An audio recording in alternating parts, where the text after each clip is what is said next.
Thanks for sticking with us. Clark Teuscher joins us now to provide a little insight. Thanks for giving us a little bit of your time, Clark. Thanks for having me. Well, we start with the Cardinal baseball team. 4 conference contests in the last week, 3 wins, and they're in the driver's seat in the CCIW. Yeah, it came pretty close to making that a clean sweep. Gave up a walk-off home run in the 9th inning of the last game against Wheaton on Saturday. It's kind of an unfortunate end to what had been a really good weekend. 4 straight wins at home, keeping themselves in a tie right now for the conference lead with Illinois Wesleyan. It's the team that they're playing the last weekend of the regular season, so certainly sets it up for an exciting finish to the regular season. You beat me to it a little bit. The meat of the conference schedule still lurking. A sneaky good Augustana team and last year's national champion just around the corner. Yeah, Augustana the last couple of years have gotten off to a great start in the season and then run into some trouble during conference play. Last weekend they got swept in a doubleheader against North Park and still have a game in that series to make up against a pretty good team. So certainly a team that's got very good pitching. Their hitting has come around, and it's been in kind of fits and starts a little bit this season. So certainly a team that you're going to have to be sharp to stay ahead of.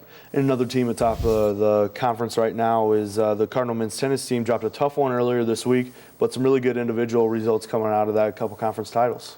Yeah, it was an unfortunate way to end the conference regular season schedule. They had a chance to lock up the #1 seed heading into the conference tournament and win a share of their first conference league title in quite some time. But Sam Sweeney was able to win at #1 singles and go through undefeated through the conference yet again.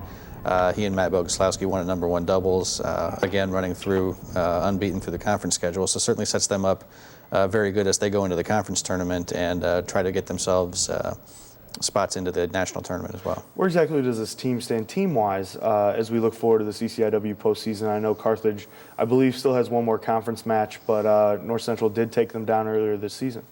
Well, it's one of those things that's really up in the air. The tennis tournament with the dual match format that they have for the tournament is a kind of a wide open event, and you're going to see a lot of it play out the same way as it did during the regular season matches, with the #1 singles and doubles matches pretty much in hand as they have been the last couple of years. It's going to really come down to those lower matches on both the singles and doubles to see who's going to win it.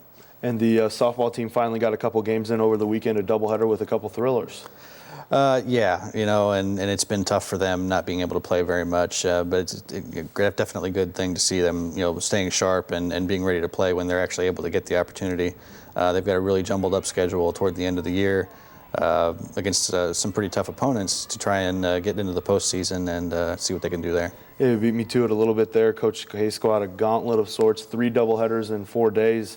Last one being against the conference leader Milliken at Milliken. Yeah, they were supposed to make that trip last weekend, and unfortunately Milliken's field wasn't playable, so they're going to have to make another trip down to Decatur. Definitely, an opponent that Coach K has wanted to play, thinks they've got a chance to do pretty well against them. Thinks they're pretty well suited to what Milliken's going to try to do. Definitely a series that they need to do some damage in to stay in the hunt for the conference title. To the track, the women's track and field team headed to DeKalb last weekend and brought home some really good provisional times in a couple different events. Yeah, ran a bit of a short squad going to Northern Illinois with the Easter weekend and everything. Lauren Brightmore got on the board in the 400-meter dash, and the relay teams did very well. The javelin throw continues to be a strong event. We're at we got one more week before the conference meet to get some marks established and get in some of the faster heats there, and just kind of really sharpening up at this point. Heading just down Chicago Avenue to Benedictine to go to that meet this weekend before, as you mentioned, the conference in Rock Island. They have a pretty good chance, it seems, to challenge Illinois Wesleyan for the trophy this year. It would seem so. The indoor meet obviously went very, very well.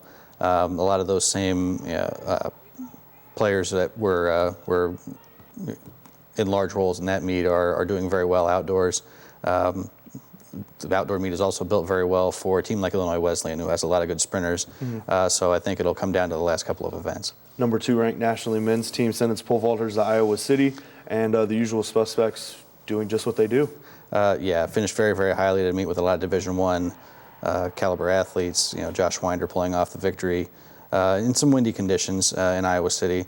All 4 of those guys are going to be going to the Drake Relays with the rest of the team this week. Again, one of the larger contingents that North Central has ever sent to one of the biggest meets in the country. Yeah, you mentioned it there. Obviously, I imagine one that they get up for every year. I know last year that's when they put up some of their best times as a relay. So looking for some low scores on the clock this weekend.